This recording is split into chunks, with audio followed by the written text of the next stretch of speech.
Hello மக்களே! இன்னைக்கு நம்ம சிக்கன் கிரேவி பண்ண போறோம். அதுக்கு தேவையான பொருட்கள பார்க்கலாம் வாங்க. அதுக்கு நானு காஞ்ச மிளகா, பூண்டு, இஞ்சி, ஜீரகம், சோம்பு, தனியா, மிளகு எல்லாம் எடுத்திருக்கேன். அத நம்ம மிக்ஸியில கொஞ்சமா தண்ணி விட்டு நல்லா மையா அரைச்சுக்கலாம். உங்களுக்கு பேஸ்ட் மாரி ஆயிருக்கும் பாருங்க. இந்த கலரும் நல்லாயிருக்கும். இதுதான் நம்மளுக்கு நல்ல டேஸ்ட் கொடுக்கும் கிரேவிக்கு. ஸோ இதை நான் சிக்கன் 1/2 கிலோ சிக்கன் எடுத்திருக்கேன். வாஷ் பண்ணி எடுத்துட்டு இந்த பேஸ்ட்டு அதில் போட்டு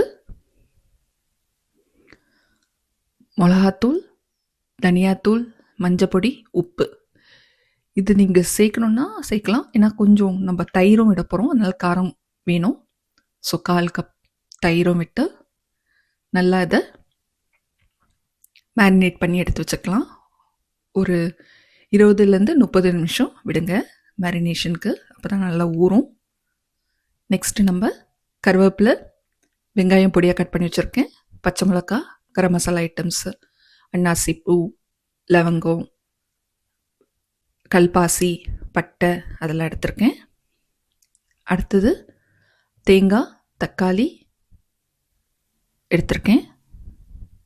இப்போ நம்ம ஒரு வானிலையில் எண்ணெய் விட்டு பச்சை மிளகா, வெங்காயம், கரம் மசாலா ஐட்டம்ஸு, கருவேப்பிலை எல்லாத்தையும் போட்டு நல்லா வதக்கிடலாம்.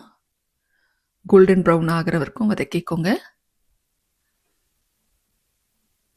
இப்போ நம்ம அந்த மிச்சம் பேஸ்ட் அரைச்சி வச்சுருக்கோங்க இல்லையா, கொஞ்சம் மேரினேட் பண்ணிவிட்டு கொஞ்சம் பேஸ்ட்டை இங்கேயும் நம்ம ஆட் பண்ணிக்கலாம். பாருங்க, நல்லா வதக்கியாச்சு.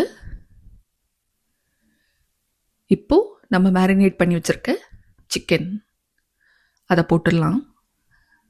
அதை போட்டு கொஞ்ச நேரம் வதக்கிட்டு தண்ணி ஒரு கப் தண்ணி ஊற்றி மூடி வேக வைக்கலாம் ஒரு 10 நிமிஷம். அதுக்குள்ளே நம்ம கோகோனட் பேஸ்ட் அரைச்சிக்கலாங்க. தக்காளி, முந்திரி, நான் கசகசா எடுத்திருக்கேன், தேங்காய் எல்லாத்தையும் பேஸ்ட்டாக அரைச்சி எடுத்துக்கலாம்.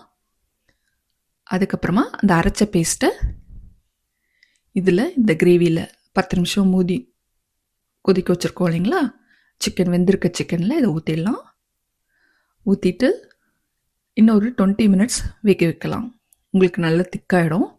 உங்களுக்கு வேணும்னா இன்னும் கொஞ்சம் தண்ணி விட்டுக்கலாம் அதில். இப்போ பாருங்கள், கலர்லாம் உங்களுக்கு நல்லா வரும். நல்லா மிக்ஸ் பண்ணி ஒரு 20 மினிட்ஸ் வேக விடுங்க. உங்களுக்கு சிக்கன் வெந்திருக்கா இல்லையான்னு செக் பண்ணி பாருங்கள். இது ஆல்மோஸ்ட் நம்ம பாத்திரத்துலேயே 30 மினிட்ஸ் சிக்கனை வேக வச்சிட்டோன்னா நல்லா வெந்துடும். கொஞ்சம் முத்தின சிக்கனாக இருந்தால் இன்னும் கொஞ்சம் டைம் எடுக்கும். பட்டு சிக்கன் எல்லஸாக இருந்தால் அது பாருங்கள் பஞ்சு பஞ்சியாக வெந்துடுச்சு. ஸோ நல்லா கிளறி விட்டுகிட்டே இருக்கணும் நீங்கள் நடுப்புற. இப்போது நம்ம கொத்தமல்லி போட்டு சர்வ் பண்ணலாம். நம்ம சிக்கன் கிரேவி ரெடி ஆகிடுச்சு ஆல்மோஸ்ட். இதை பாருங்கள். இப்போ நம்ம ஒரு பவுலில் போட்டு சர்வ் பண்ணலாம். பாருங்கள், ரொம்ப நல்ல டேஸ்ட்டாக இருக்குங்க. இது டிஃப்ரெண்ட்டாக நம்மளே மசாலாலாம் அரைச்சி போட்டிருக்கோம்.